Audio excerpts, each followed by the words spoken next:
friends. Welcome to the Heartland Hustle. I'm Rachel Cottrell, CEO of Ranch House Designs, and we are so proud to be the official sponsor of this exciting new podcast. RHD was founded in 1999, and over the last 25 years, we've become America's rural marketing hub. We work with thousands of entrepreneurs across this great country, and in this podcast, you'll be hearing their stories. Thank you for listening to our very first episode. I really hope you enjoy it. If Ranch House can help you with any of your marketing needs, we're just a phone call or an email away. Keep hustling, friends. Enjoy. Just because you live in rural America doesn't mean you can't have entrepreneurial dreams and make those dreams come true. And we are about to prove it.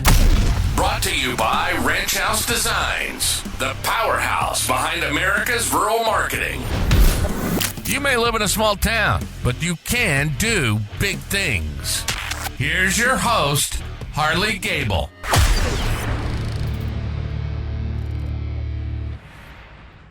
Howdy everyone, I'm Harley, your host for the Heartland Hustle podcast, and today I have the pleasure of chatting with Miss Julie Blunier of J.Blu Designs from Hannah City, Illinois. Hannah City is just outside of Peoria, Illinois, and it's surrounded by corn and soybean fields with a population of around 1,200. Now, before my interviews, I like to do a lot of research into my guest and the area that they're from, meaning their heartland. Julie lives in Hannah City, but Peoria is only about 20 minutes from there, and it's right off of the Illinois River and has a population of about 100,000. Peoria is a major shipping and trading center, but what's more interesting is that Peoria actually plays a huge role in the entertainment industry. It's not famous for films being made there or having a huge auditorium, but for being the town that determines if an entertainment act will be successful or not. So, according to people in Hollywood, Peoria is the prototypical American city. There's a saying associated with this, which is, will it play in Peoria? Meaning, if Peorians don't like it, no one will. For that reason, that's where a ton of music tours begin to see if the concert will be successful across the rest of the United States. Bob Dylan, Metallica, and Phil Collins all started their tours there in this town just so they could gauge its success. Now, right outside of this prototypical American town is where Julie and her husband, Dustin, raised their family. In a note she shared before our interview, she said this: "Neither my husband nor I grew up in this town, but it has quickly become our home over the last 10 years. Thanks in great part to the wonderful families and neighbors in the area. People here are open, friendly, and supportive. We feel like we have a tribe around us, and that's priceless when raising a family." During our conversation, she and I delved into her background and explored an industry that's booming. Coming from Texas, where the average wedding cost about $27,000, it surprised me that in Illinois it's even higher at $37,000. So whether you're planning to tie the knot, attending a friend's wedding, or just curious about the wedding industry, this episode is a must listen. It sheds light on why these celebrations can rack up such high costs. If you're in your 20s like me and everybody around you is getting married, or maybe you're a parent navigating these waters with your kids, give this episode a listen to fully understand this crazy industry. Now, let's welcome our guest, Miss Julie Blunier.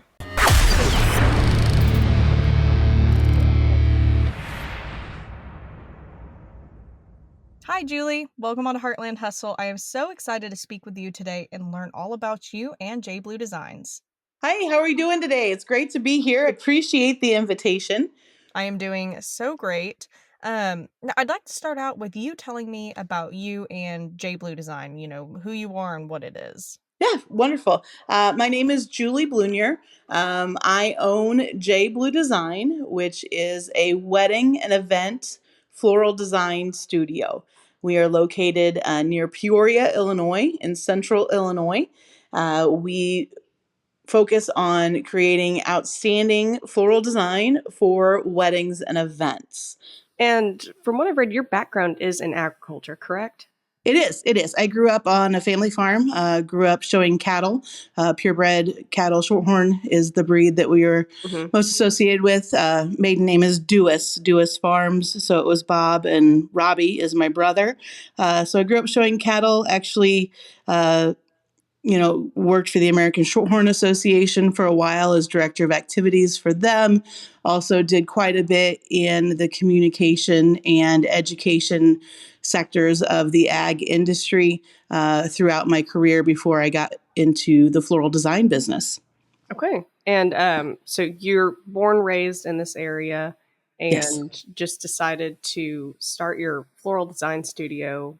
You mentioned that you're not originally from Hannah City. Is that correct? We are not. No, my husband grew up just north of here, and I grew up. So we're kind of west central Illinois here in the Peoria area. I grew up over on the Illinois-Indiana state line, so that would be east central Illinois. So this is a little bit different area for me, but he's more local to this area. It's just where his job and his career kind of brought us when we settled down, and we've been here in our current location for about 10 years. Great little community. It's got farming and rural families as its base, very invested in making sure that, you can count on your neighbors, which is a great thing about our area. We're raising 3 kids here who are very active. We are blessed with a great community and families around us that kind of make up our tribe, if you want to call it that, to help, bring our kids up and all the activities that they do. Amazing. Amazing. Tell me about how J.Blu started. This is really a second career for me. Like I said, I was in the agriculture industry in some capacity for about 19 years in total after, graduating college. Never did I imagine this would be a job I took on or a business I would own. I think, it kind of started in college. I was at the University of Illinois, went in originally with a major in agricultural journalism, quickly figured out that I was not an AP style writer, and my type A personality was not dealing well with not being overly successful in that area. So I had kind of a crisis of where am I going and what am I going to do with my life. My mom is in the my mom is in the education field. She has been all of her life. My grandmother on my dad's side was as well. I thought maybe I'd go into elementary education. Was pretty dissuaded away from that track by my mom. At that point, teachers were a dime a dozen in the elementary industry. So she's like, I don't think that's the right path. So I was kind of flailing around a bit that sophomore year of college. And, I was like, I'll just own a flower shop. How amazing does that sound? Yeah. And my mom in her wisdom says, you've never worked in one. You know nothing about the industry.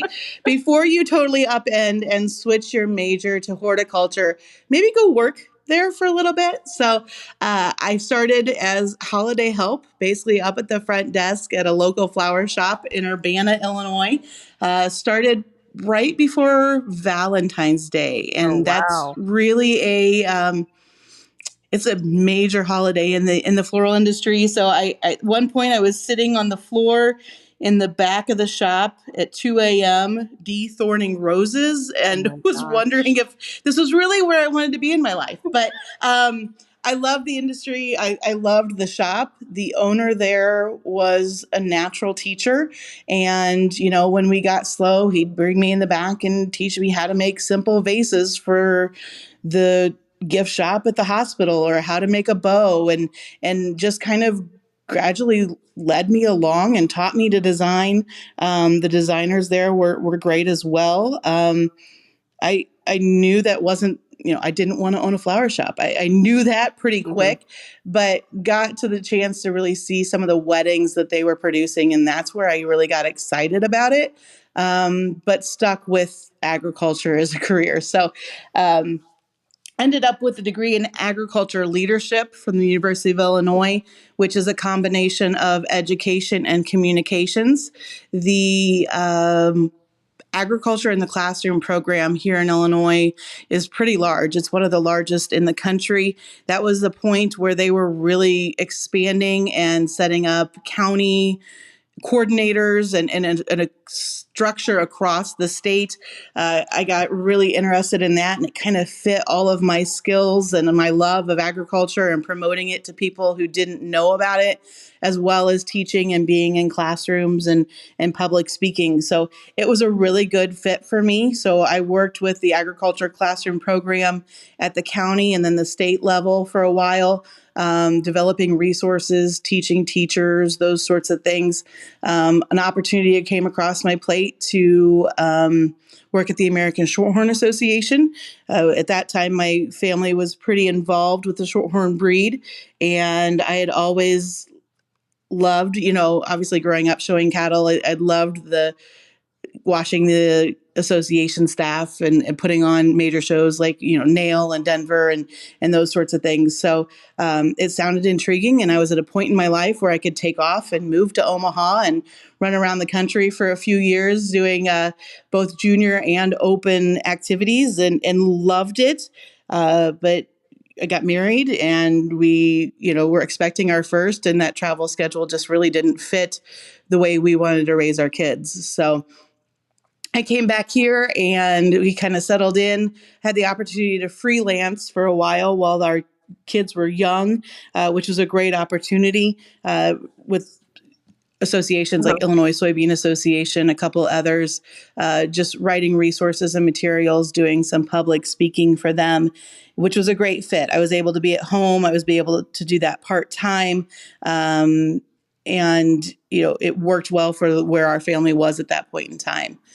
When our youngest, we got 3 kids, when our youngest got ready to kind of go back, start school, started preschool, looking at kindergarten, I was trying to decide what I wanted to do, with my future career. And I didn't see myself going back full time in the agriculture industry. I kind of felt like I'd done a lot of the things I wanted to do there. I'd always been doing flowers for friends and families' weddings. And it was a chance to, we really looked at it, my husband and I, and we kind of looked over the options. And it was kind of one of those things like, why not try it? I truthfully had some cousins getting married at that time. Their bridesmaids asked if I could do their weddings as well. It really started as kind of this little bitty thing that we had the opportunity to see if it grew into something that was actually viable and would be a business. Wow.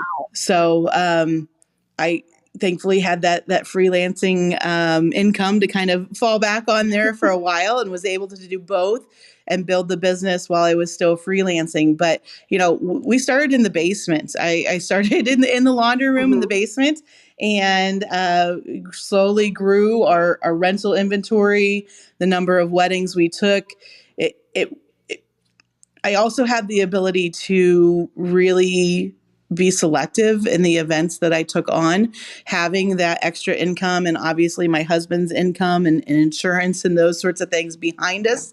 But was selective in the events I took, the weddings I took, and grew the business to where I wanted to lead it and what I wanted it to become. So that was a blessing. We outgrew that spot pretty quickly.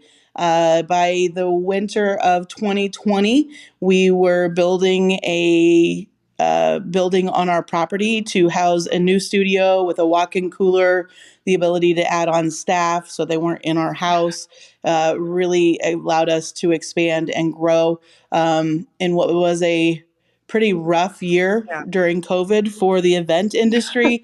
It was kind of a bright spot and something where we could really look to the future and focus on that instead of, not being able to do any events and do any weddings because of restrictions. So it was a great place. And I think we're really, really proud of what the business has become at this point in the 7 years that we've been officially in business.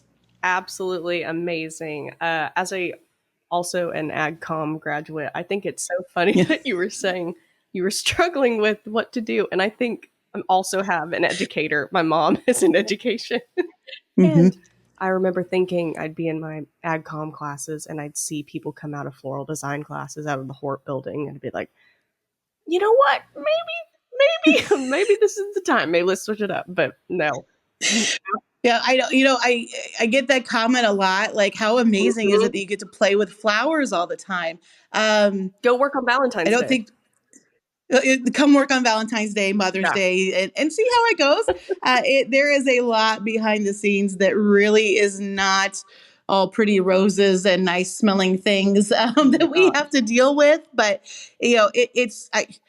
but truthfully, I mean, it's not, I could be dealing with a lot worse things than flowers, right? It is a pretty amazing job. Sometimes I have to pinch myself and say, this is what I do for a living. And this is where the kind of the art and the medium that I've chosen to create with, that is one of the best things about kind of this second career for me. I really get to lean in on some of those artistic skills. I'm not, my dad constantly says, I don't know where you got this, where you have this ability. There is a natural gift that I'm very thankful that I've been blessed with that kind of led me and allows me to do the design work that I do. But, I also look back at the past career of mine, and I know a lot of those skills that I built during those other jobs led me to my ability to have success here. I don't think you can do well in any industry if you don't have the ability to clearly Mhm. communicate, especially with you're working with. I mean, for the most part, we work with younger clients. Most of them are in their, mid to late 20s. This is the largest event that they have ever put on in their life. Mhm. Probably the largest ever, And they will. yeah, probably for most of them, the largest thing that they will ever kind of pull together and have to make decisions on. And being able to use those communication skills that I needed to have in past careers really has helped. As I'm an oversharer. I think there's no loss if Mhm. we clearly give more information than needed when we're working with clients. So having that knowledge and understanding that even if I take 10 more minutes at the beginning of our time together after they book me through the planning process, that extra paragraph in an email that puts them at ease, builds trust that they know I'm behind them and I'm looking out for them on this side of our relationship. That goes a really long way because weddings are emotional. Mhm. I mean, there's not only the emotion of, this is your wedding day, you're marrying the person that you adore and love and that you're building a life with, but it brings in family, and that's not always an easy road to Yeah. navigate at times. It brings in different friend groups. It brings in a number of other vendors and outside elements that can really lead up to a lot of pressure if you don't have a good group of vendors or professionals beside you through the process. So it's one of the favorite parts of my job. For sure. I love the florals, obviously. I love the design work. I love the creativity. Equally important for me is building relationships with our clients and being able to be there for them as they go through these steps of planning this event. So, it's one of the kind of backbones of our business. I only take one, maybe two weddings a weekend. Part of that is because I like to work with my clients in a closer relationship. I want to Mhm. be available to them and not be so busy that we can't answer questions as they come up through their planning process. I also like to be there for them the day of their Yeah. wedding and know that I'm there to do full setup and we're not running out to the next wedding and we're on a timeline. We have to be out of here by 1 p.m. so we can go set up the next wedding. We're there for them that day. There's always things that come up. It's just the nature of events. So knowing that we're there to help kind of navigate those is reassuring. I also never want to be able to get to the point where we're doing 5, 6 weddings a weekend and it becomes mass production. And how many centerpieces can we push out the door in Mhm. a week?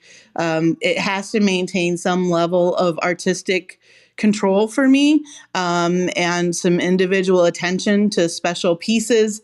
I want to always have my hands in the Yeah. flowers.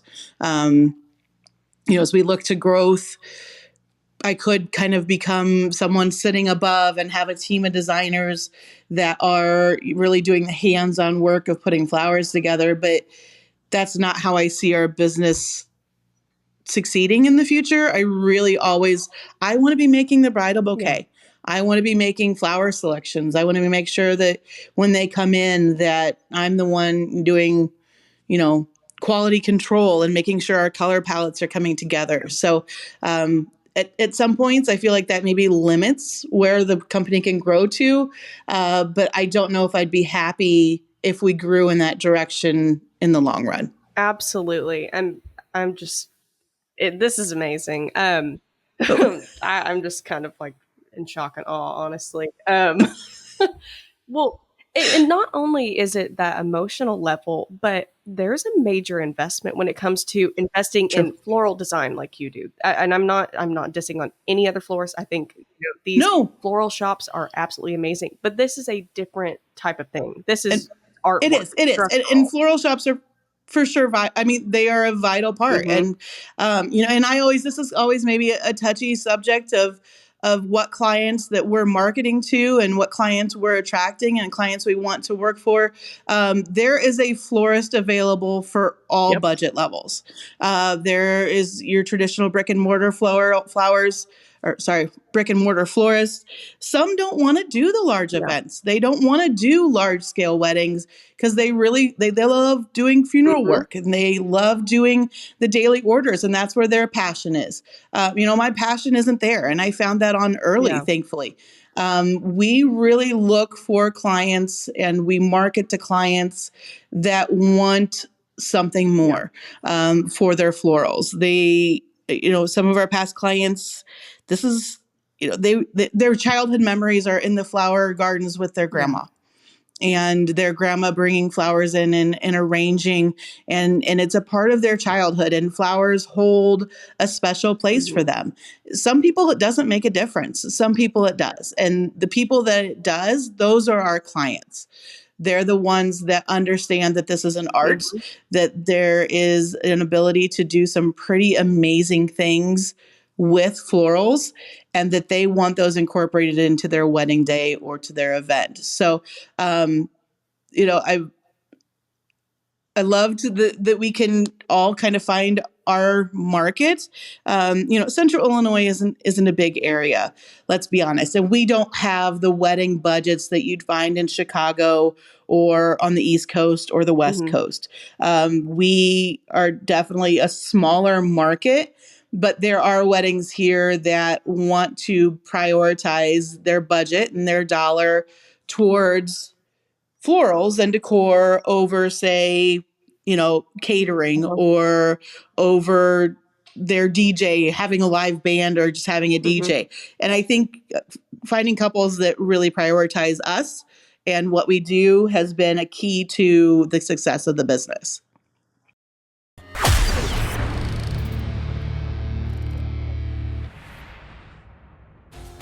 Hi everyone, I'm Kirby from Ranch House Designs, our Vice President of Brand Development, and I oversee every project from start to finish. On any given week, my team and I are busy working on new logos, new websites, print ads, catalogs, trade show designs, you name it, we can create it. That's just one of the great things about RHD. We're your one-stop shop for everything small business marketing and more. Want to join the RHD client family? Visit www.ranchhousedesigns.com or call us at 979-532-9141 to set up a free sales consultation. Thanks for listening. Now back to the Heartland Hustle. You're listening to Heartland Hustle, celebrating the ingenuity and determination of entrepreneurs in rural America. Brought to you by Ranch House Designs, the powerhouse behind America's rural marketing. Now, back to your host, Harley Gable. Julie, could you tell me a little bit about the, how you're getting the flowers from these wholesalers and your relationship with them? Yeah, for sure. This is a major part of our business, building relationships with wholesalers. makes or breaks my business. Truthfully, I lean on them pretty hard for flower quality. This obviously isn't, flowers that people are just having around their house daily. We are looking for premium, high quality flowers that are going to be photographed heavily. We are working with pretty specific color palettes. So building relationships with our wholesalers is vital to making sure that we can get product. The other thing is I'm also in central Illinois, in the middle of the country.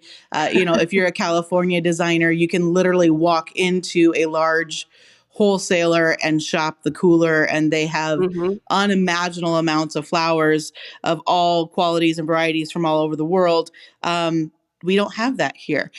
We just don't. I can't make a trip to Chicago. That would be the closest really big wholesaler to me.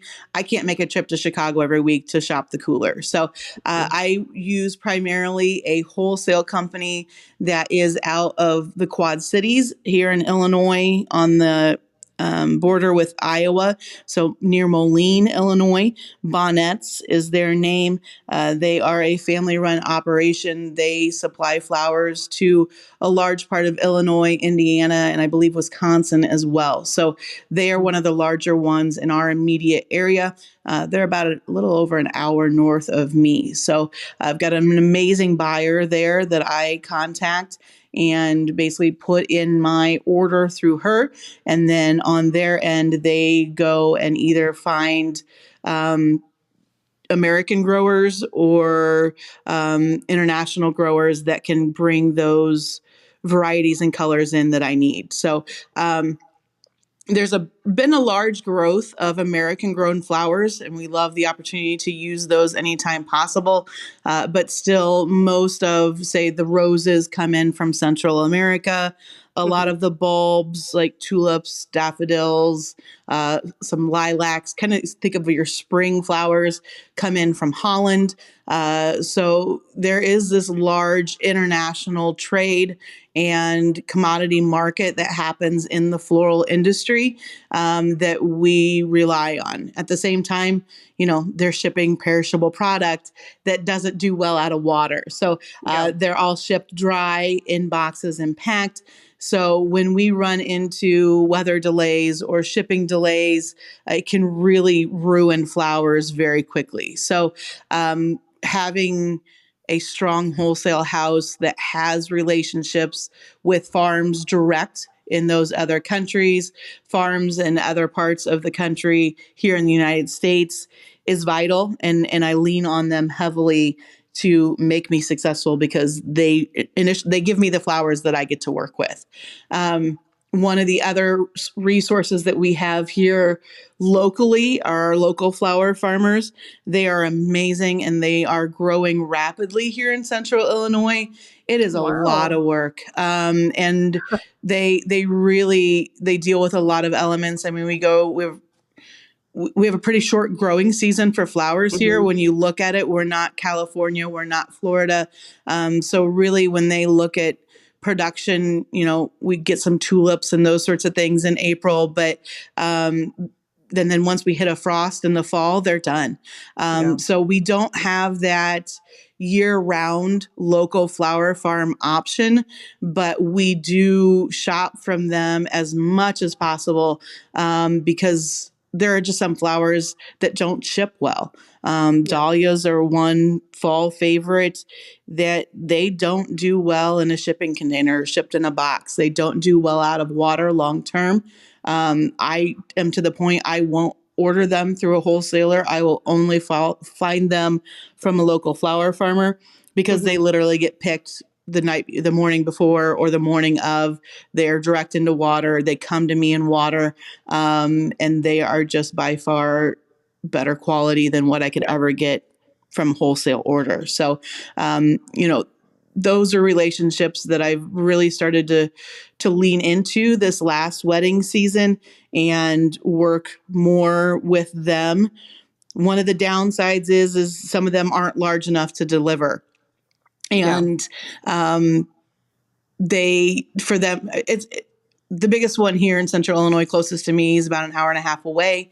They have an amazing amount of flowers that they grow. But for me to drive an hour and a half in a wedding week, pick up flowers an hour and a half home, a lot of weeks is just not feasible within our design schedule. So she's now getting to the point where she delivers. We've got some other florists in the area over here by Peoria. She's got a route that goes to Bloomington and then on to Peoria for us. So that's been amazing to be able to build with them. Some other smaller ones that are growing up here around us are just getting their feet under them and expanding. I have a hard time sometimes with wedding work, especially our larger weddings.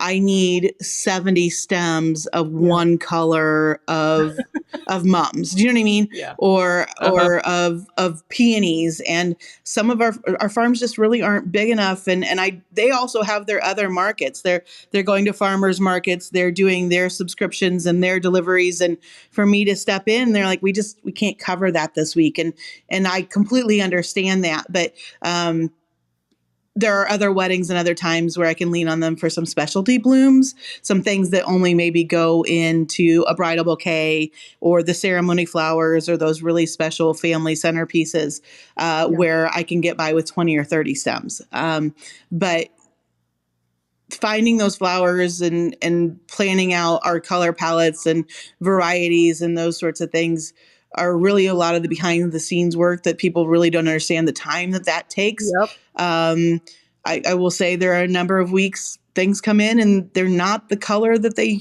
are supposed to be. Weather can affect the color of, say, a rose. So a variety that I, consistently get in one color, if there's been weird weather in Central America, it could be a different shade and a shade that really just now doesn't work in my wedding palette. We talk to our clients a lot about trusting us and needing to do replacements of equal value and trusting that, it may not be exactly what we talked about, but I'm going to give you that overall look. It's vital with the product that we work with and the medium that we work with for them to trust us in that. So thankfully, all of our clients trust us with those. And we've never not been able to pull one off, but there's a lot of my flowers come in here on Tuesday, and there's a lot of Tuesday afternoons that I'm pulling my hair out because we're just trying to figure it out and make it work. And I don't have a large wholesaler that I can quickly, run into and pull different things and make it come together. So it's a major, it's a major part of our business and our success. I think anybody planning a wedding should just listen to what you said right there. And if they're questioning the investment of floral design, and kind of suffering from that sticker shock, I think they should listen to what you just said about all the factors that somebody in floral design has to rely on. And there's so many things that need to happen right for your bouquet to end up well. And that, floral designer is somebody that can mitigate those issues and problem solve, like you were saying. Right. That you have to have clients that trust in you, and that's what you're investing in. Right. Investing with somebody like you. It's not the flowers. It's somebody that can provide this service. True. And flowers aren't cheap. The flowers that we're working with are premium flowers. They're not cheap. So there is the cost of the flowers, but there is a lot on top of that you rely on us to handle for you and to never know there was an issue. I think that's a hard time for us. Sometimes we don't really want to get on social media and talk about those fires that we put out because brides don't need to worry about that. They need, you know what I mean? There's that hard part of how much do we share behind the scenes? How much do we talk about the struggles and those moments where we run into hiccups along the way? But then if you don't show that that's part of your value of why you hire us. So that's a fine line that we have to kind of walk to cover that in the right way. It's like, I'm going to tell you about this after the fact, but you're not going to know until you're on the plane to your honeymoon. Exactly. That's when you're going to find out. Tell your friends what exactly. Oh my gosh. I can't even imagine the fires that y'all have had to put out. I kind of worked a little bit with some florists at a. I don't know if you have been to Texas and spent much time there, but we have this like a Texas only store, and it's called HEB. Uh-huh. Anyway, you do management with it, and I would spend all my free time in the floral department, and just oh my gosh, they're wholesale ordering even for a big corporation like that. It's insane. Insane. It is absolutely insane. Mhm. You know what they're doing, and they would. I'm not kidding you. I think they cleared 100,000 over in that one department in one store in a medium-sized city, Right. For Valentine's Day. Right. And they're like, this is our Super Bowl. Mhm. You know, it is astonishing. It is. And I think those supermarket stores, it makes it a little harder on our end. I'm going to, Yeah. It's just, I think people, especially when you've never ordered wedding flowers or an order of flowers to the size that we're talking about for weddings, when your really only interaction is walking into a supermarket or a store that also has a floral section, you're used to picking up a nice looking bouquet for $15 to $20. Yeah. And the reason they can do that is because they have such a network of stores that are working directly with growers that are such a large scale that those growers give them a discounted rate because they're locking in orders, a year ahead of time, and those growers are growing only for them. Yes. And so they get their flowers at a much cheaper wholesale cost than I do. But also the level of flowers, the quality of flowers, the variety of flowers that we put into wedding work is not the same as what you would pick up at the grocery store. And it can be, right? I mean, we use carnations. They're more of a background flower for us. I don't love them. Some people would fight me on that, but I don't love carnations. But when we're doing large installations and we're doing large centerpieces, we need that price point for some of our bulk to really give us color. They come in great colors now. They really have advanced from that, traditional yellow and red that we kind of grew up with. But we can use them to really get us larger sized installations while using those to fill at a smaller price point. But people usually don't want to see a bouquet of carnations for their wedding. They don't want to see a bouquet of daisies or mums for their wedding. Pinterest, love it or hate it, has given people the ability to see a lot more high-end floral design, and brides come to me with a very elevated vision in mind. And then that sticker shock of what it costs to create that can really be jarring at times. But there's, like we were talking about, there's a lot more behind the scenes. We're using different flowers. We're using a higher quality flower. We're using flowers that have a larger petal count. We're using flowers that have been handled and grown differently, that are handled here by a professional at all times and rehydrated and pushed to their peak capacity for your wedding day.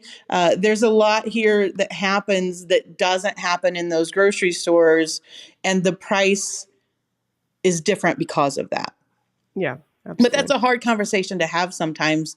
And you never want to be the person that completely outprices a bride in her vision, right? We want to be able to fulfill her look and give her what she wants. But, that's part of the process when we're in those, talking about a floral proposal and talking about, pricing and really in that consultation area of, are you going to book with us and what can we provide for you, is explaining some of those things and why it's different. Pricing, we're very open in our pricing. We do, line item pricing. If you get on my social media, we usually talk pretty freely. You can find average pricing on our website. to kind of help you get ready for that. But, we can also prioritize. We can talk about your wish list during your first consultation here. And, if you want a hanging installation and you want tall centerpieces on 10 tables and you want these great big compote lush arrangements on all the others, when we get prices in front of us, a lot of times we need to prioritize what's most important because budget doesn't always cover all of those things. And Pinterest, I think, has maybe led people to believe that that's a normal wedding, right? That these major lush events are a normal wedding and that my, minimum that I require here for a wedding order is going to cover that. And that's not, they don't equate. That's not true. So sitting down though and being like, I'm here to help. I'm here to help you prioritize. We're going to do one major high impact piece and then let's pull it back a little bit on, a third of the tables or half the tables. How can we make your dollar work best for you? How can we take ceremony flowers and repurpose them into the reception? So we're getting double duty on those. Again, hiring someone who's really focused on wedding florals and who really focuses in on those details. And this is something we do week in and week out for the vast majority of the year. That really can help a client get the most out of their floral budget. Yes. Tell me about the process of, you're going from the first inquiry to day of installation. Yeah, for sure. So we, as I said, we operate out of a studio. So we don't have a brick and mortar storefront. We have a building here on our property. So you can't just walk in. We don't have business hours. But we really have an online storefront. So we are very active on social media. We've got a great website, thanks to Ranch House Design, that really introduces us to our clients. It's available for them to go and find out about me and our staff and kind of our background, see our portfolio. And then we have, an inquiry form that if you're interested in our style and what we provide to clients, then you can inquire with us. First step then after that's filled out is a consultation.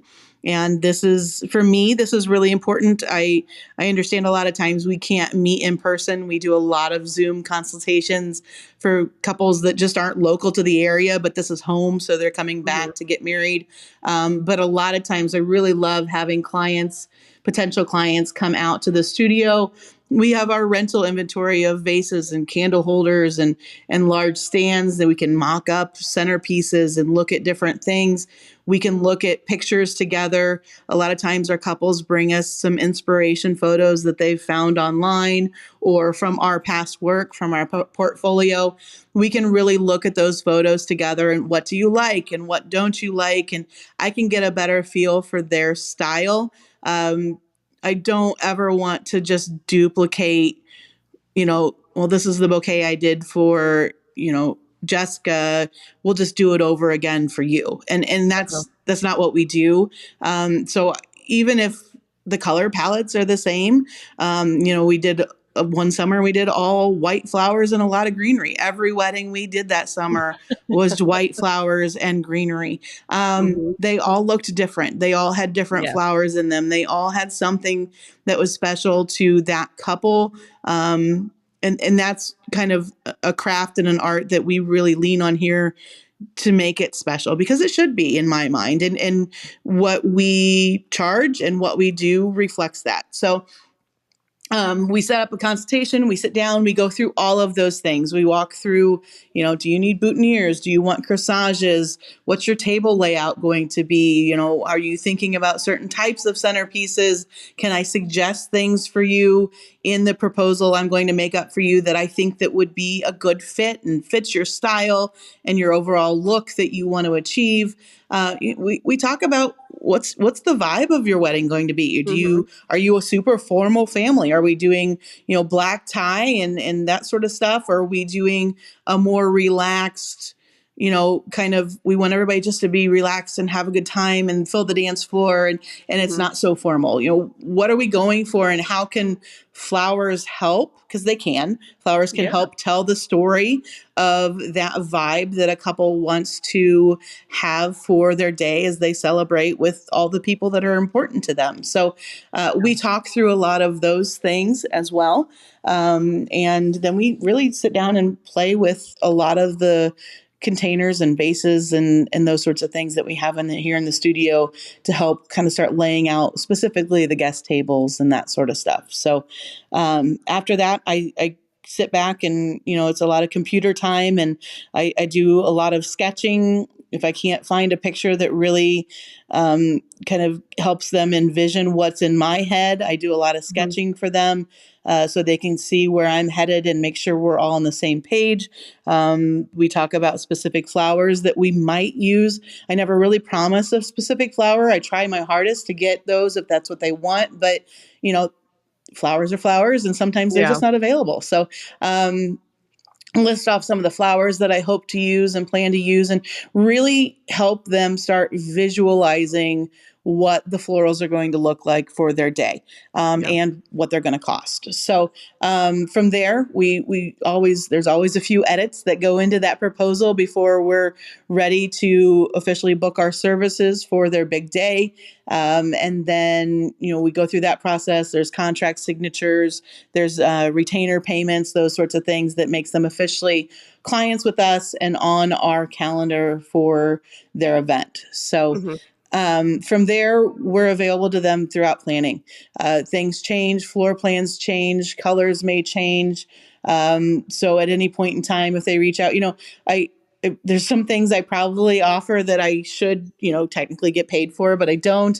What linens are going to look best with the flowers that we've picked out. And, if I'm going to go get my candles on my own, do you like these versus those? And I help with a lot of those things throughout the planning process, and love doing it because, that's fun stuff for me. Somebody told me the other day I should charge for that. And I don't know. I don't know if I will or not, but that's the fun stuff. And I think that's part of building that relationship and with our clients as well. And what I really enjoy about the process. So we're with them throughout planning. About 6 weeks before the event, we touch back and send them the most recent version of their order. That's really when we get down to brass tacks on, what is our final table count going to be? How many boutonnieres do we really need? The final details and counts that we can make some of those edits before their final payment is due 30 days before the wedding. So at that point, once they've paid their final payment, I go to my wholesalers usually about 3 weeks before the wedding and put in my orders, requests for specific varieties, specific colors, those sorts of things, what's on crop, what's not on crop, what's, have we had weather delays and those sorts of things that are adjusting the growing season of things that are typically in season, but sometimes may not still be available like we'd planned. So work with my wholesalers through that process. The week of the wedding, then flowers, if we're working on a Saturday wedding, flowers come in here on Tuesday mornings for the vast majority from our wholesalers. Most of our Tuesday is taken processing flowers, which means getting them unpacked, making sure we have all the right counts. Everything is in good quality. Nothing's rotten, nothing's moldy, nothing's too old and falling apart. And then getting everything into water and properly hydrated. So there's a lot of science and a lot of products that we use here to make sure that we're, opening up stems and allowing them to fully drink up water, knowing which flowers need to be left out to open further, which flowers need to go directly into the cooler so they don't open too much. That's a lot of just experience and working with flowers and my background in the working in a flower shop helped me a ton with that. It wasn't completely foreign to me. I've learned a lot along the way, just trial and error. But having been in a flower shop all the way back in college, knowing how to process flowers, knowing how to handle them properly, which flowers can go in a cooler, which flowers, it's too cold for them. That was a huge help as I started the business. So We do that on Tuesdays. Design days are typically on Thursdays and Fridays. I've got Bree is part-time here with me. She is here every wedding week, and she does design with me here in the studio on on Thursdays and Fridays. That's when we do our production. At times we have weddings that are larger than she and I can produce on our own. So I have a network of freelance designers that I lean on to come in and help us with designs and just making sure we can get everything completed. And then we like to have everything wrapped up, usually about by 5 o'clock on Friday, and Saturday is a full day for us. We usually start loading vans at about 8:30 in the morning, are typically on the road by 9 o'clock. We do weddings all over central Illinois. We've gone up to Chicagoland area. We've gone to southern Illinois. So depending on our travel time, we go to Champaign quite often. There's a venue we love working with over there. So that's an hour and a half from us. So getting flowers delivered on time. We like to make sure that the photographers and videographers have the bouquets for, those detail shots and those getting ready shots and those sorts of things, as well as having plenty of time to do any major installations or setup. We do most of our ceremony flowers on arbors or stands or those sorts of things on site, because I feel like they finalize best when they're designed in the space that they're going to be for that day, instead of trying to do them here and then make them work in the space. It probably takes us more time on a wedding day, but I think we get a better result in the end. We offer a lot of rentals. We do a lot of candles. We do, different vases, stands, those sorts of things. So a lot of time is with the setup crew, and the girls that come help me for setup is, setting out all, 150 taper candles and the chimneys that go over them and all the votives and all those sorts of things. So it's a full day of, not a full day, I guess. It's a lot of setup time. We typically take about 3 hours on setup. We've had weddings that have been 9-hour setup. So it depends on what has to happen that day. But we do full setup and delivery, and that's a service we provide. We are not a drop your flowers off and you need to have an aunt come and set them out on every table and get things arranged.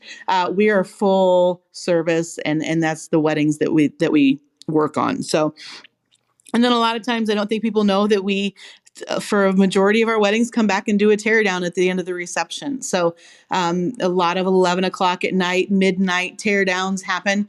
Guests are on their way out, and we're just coming back in to take care of all the flowers, tear down, put all the rentals back in and load those all out. That's another service we provide. So our clients don't have to do that at the end of the night, don't have to have family or their wedding party doing a lot of that cleanup at the end of the night. So we do that a lot, which, if we're an hour and a half away from home, it means that I'm getting home about 2 o'clock in the morning. So it's a lot. And then we turn around and we start, we have to clean and put away. I try not to work on Sunday. Sometimes it just has to happen, but Monday is spent picking up and, washing buckets and getting things cleaned up and inventory put back, and then pulling inventory for the next wedding before a new round of flowers comes in on Tuesday. So, in season, or fall is really big for us. We do most of our weddings in the fall. The weather's nice here in central Illinois. We got a lot of great fall color. So fall is by far our most popular season for weddings here in the area. So we started our fall season middle of August, and now this week, which would be, middle of November, will be our last wedding for the season. So of this year. But it has been, I think we had one weekend off since August. Oh my God. So yeah, we just keep rolling. But we love it. It's a lot of fun. I work well under pressure. I work well on adrenaline. I'm in a good industry for that. But we love it. We're a little tired at this point in the season. I will tell you, we are looking forward to our slower winter season and resting and that sort of stuff. But it's been a great season, and we are just thrilled with the couples that we've gotten to work with all season long, all year long.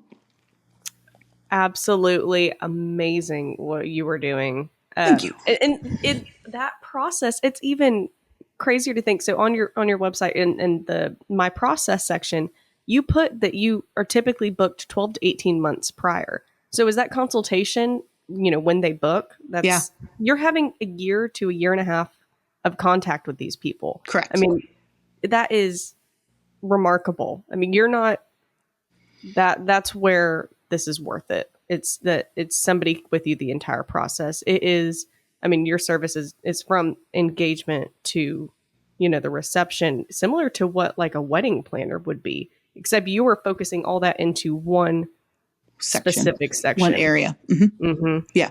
And we could. I mean, there's a lot of companies in our area that do more, right? They have planning that they provide. They do full event design. They do linens. They do chairs. They do furniture. They also do florals. They also do all the rentals.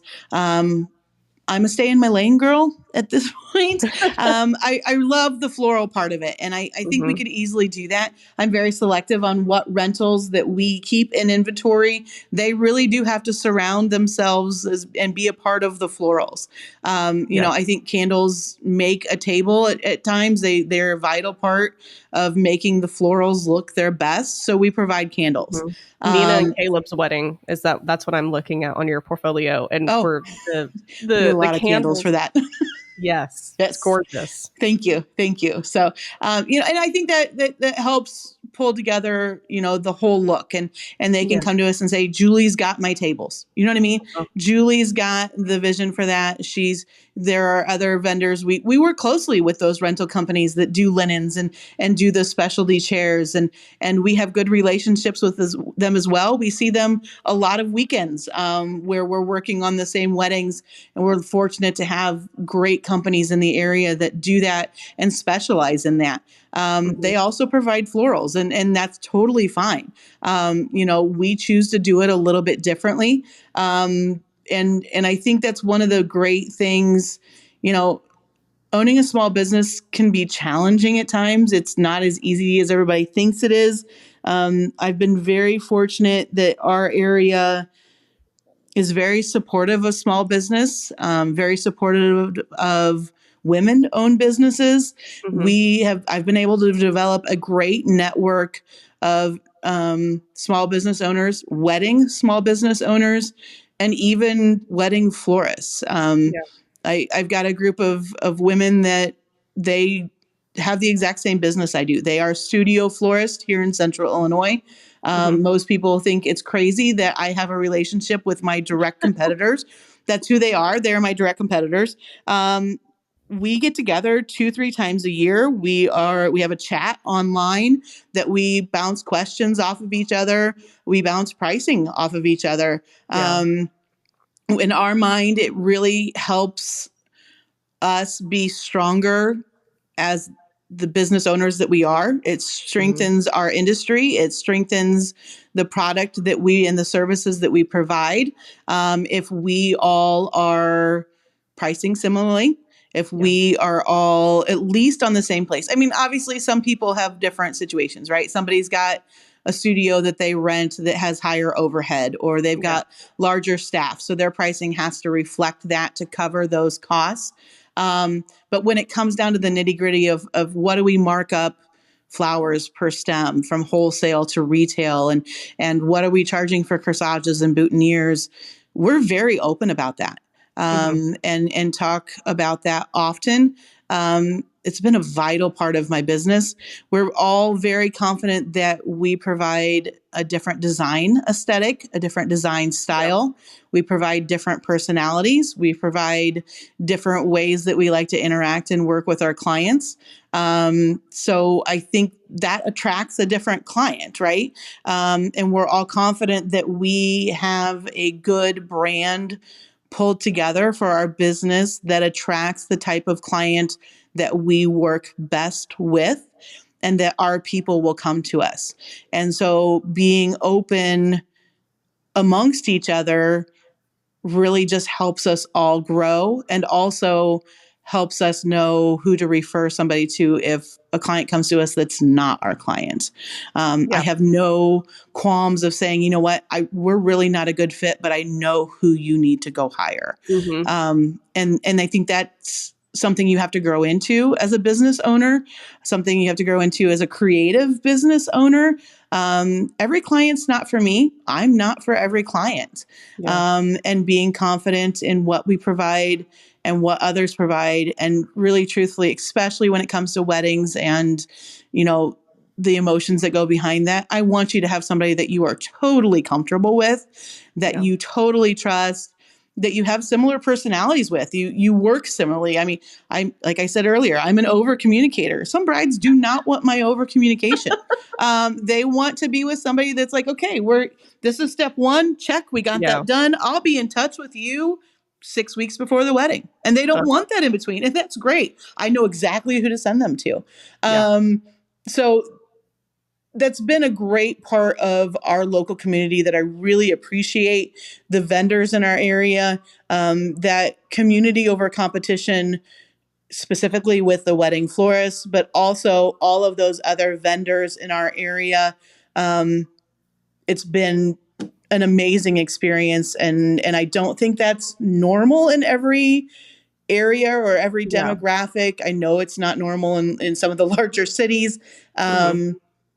But it's something that's very special about what we have going on here in the Central Illinois wedding market. So I think you have done an amazing job at setting boundaries. And I think you can hear that in your voice, is that you're still so excited about this business. I love it. And it's because I would say that you know what type of client you want, you know what you want to do, and you're willing to, as you said, refer out if that image doesn't fit yours. I mean, not only they're hiring you, but at the same time, you are selective about who you're going to work with. True. Because it shouldn't be a bad experience. You know what I mean? No. It shouldn't be. For either of you. Yeah. Let's be honest. We're talking about flowers. This should be the fun part of wedding planning. It's not figuring out a seating chart and who has to sit where and this person can't sit next to that person and those sorts of things. This should be the fun part of wedding planning. And if it's a priority for you in your wedding day, it should be even more important that this is the fun part of wedding planning. So, yeah, I do. I've really grown in, and I will say probably one of the abilities, or the reasons I can set those boundaries is because I started this business later in life. I had to learn to set boundaries in earlier jobs I had. And I kind of, trained myself in those jobs. And when I got to starting my own business, I had a lot of that ability to be like, you know what? No, that just doesn't work for me. And this is what it has to be. The other reason we need boundaries is I've got a family and I've got 3 kids. I've got a 14-year-old, a 13-year-old, and a 10-year-old. They are active. They are busy we do sports year round. We do FFA. We do 4-H. We do, other clubs at school. I got a lot of kids to shuffle around to different activities, and I want to be at their activities. I think when I started and before Bree worked for me, we're limited in how much advanced work we can do. We're working with fresh products. So really, truthfully, I can't really start designing a lot of things until Thursday and Friday for a Saturday wedding.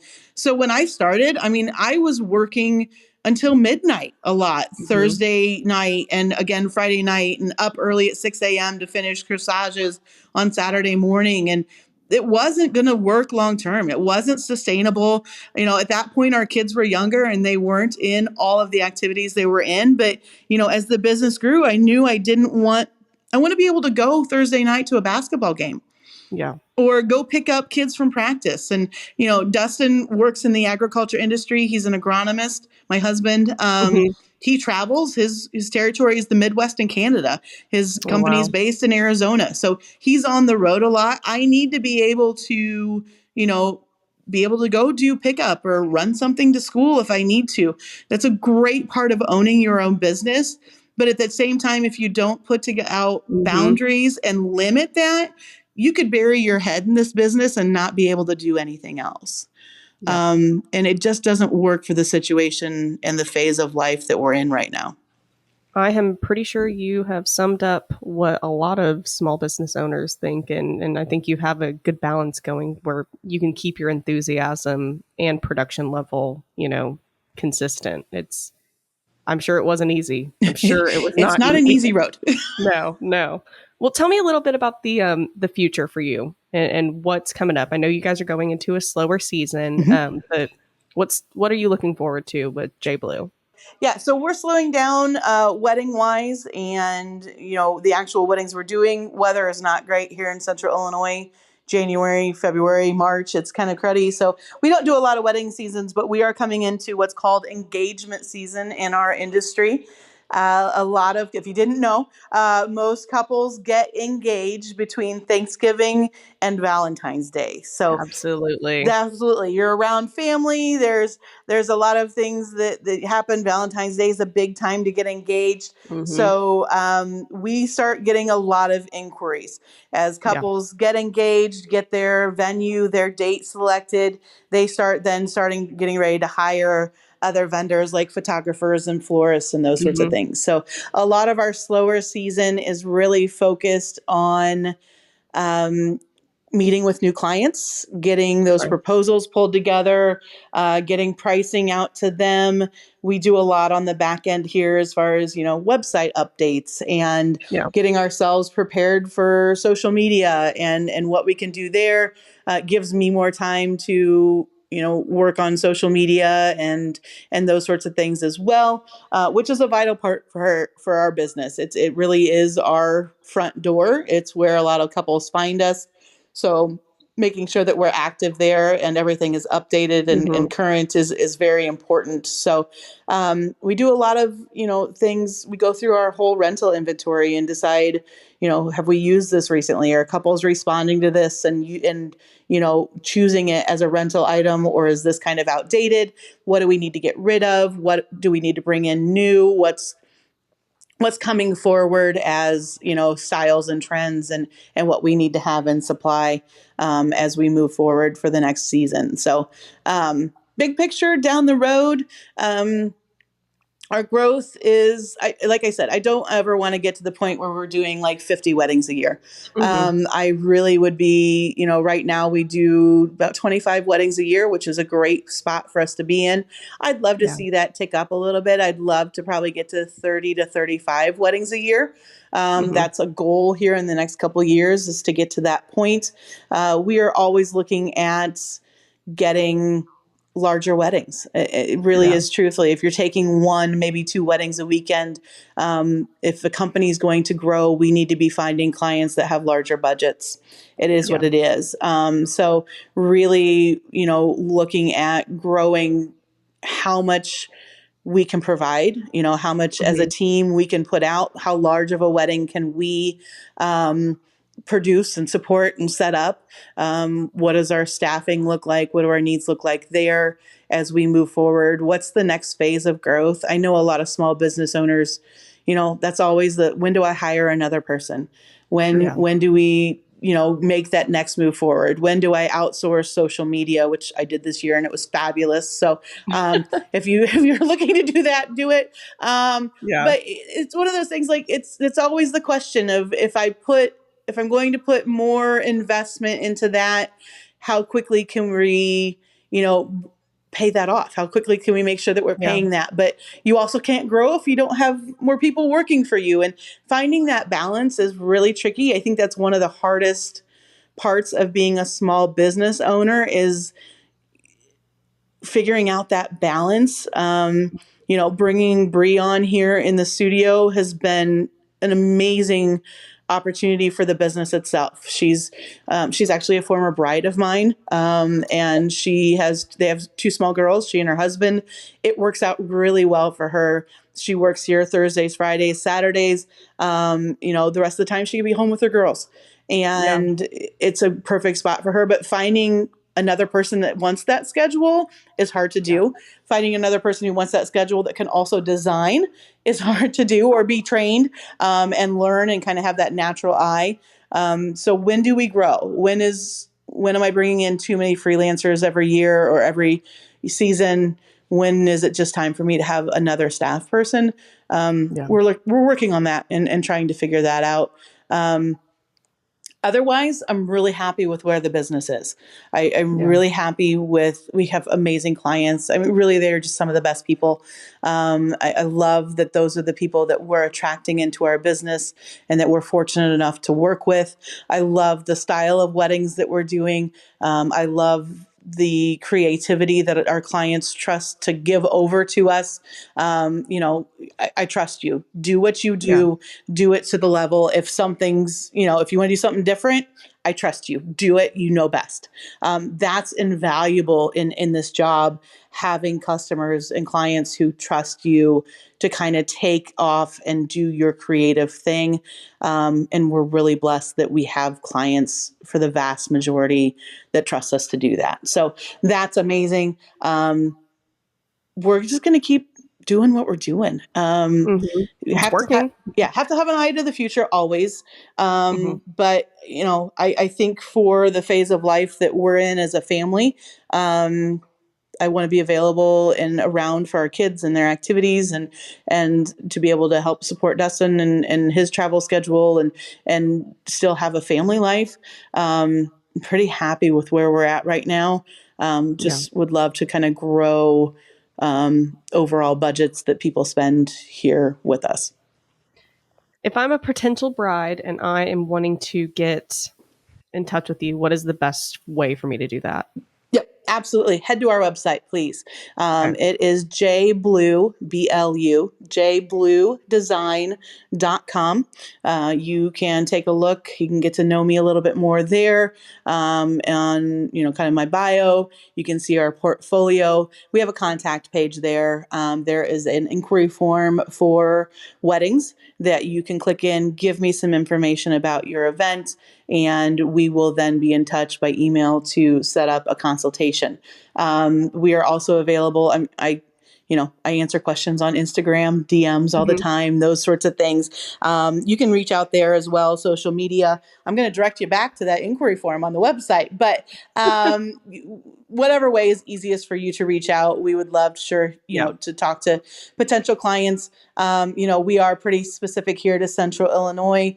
We do travel kind of, throughout Central Illinois and up into Chicagoland area and that sort of stuff. But we've done some destination weddings. So if somebody wants to bring us in, some fun location, we're up for that too. It's a lot more kind of behind the scenes and those sorts of things. So, the budget's going to have to reflect the ability for us to get there and do it. But, I love to travel and that sort of stuff. So we always love the opportunity to maybe go somewhere else and do what we do in other areas of the country. So cool. Julie, it has been absolutely amazing speaking to you and learning about J.Blu Design. It has been wonderful, and I'm so happy that we've had the opportunity to speak with you today. I greatly appreciate the opportunity. I love working with Ranch House, and I've known them for a long time, and to be able to have them kind of behind me and on the website of things, that I don't have to worry about it. There's a trust there that's been there for a long time. They did our farm website all the years back. So, it's vital, I think, as a small business owner to have people in your team that you can trust and just pass things off to. And I think we found that for sure with Ranch House and what they provide for us for services. So I really appreciate the opportunity to get to chat with you and share more about what we do and where we're headed. So. For sure. It's been wonderful. Thank you so much. You're welcome. We'll talk to you later on. You've been listening to Heartland Hustle. Our passion and mission of this show is to prove to rural America that you too can have huge entrepreneurial dreams, that you have the same opportunities that anybody else has. We have guests on that have done it, and we get them to spill the beans on the good, the bad, and the ugly. So maybe you can avoid some of those pitfalls. Thanks for listening to the show. Be sure to like, rate, and review it. The show is brought to you by Ranch House Designs, the powerhouse behind America's rural marketing. You can learn everything about us, what we do, and how we can help at www.ranchhousedesigns.com. There's nothing intimidating about making your dreams become reality. See you next time.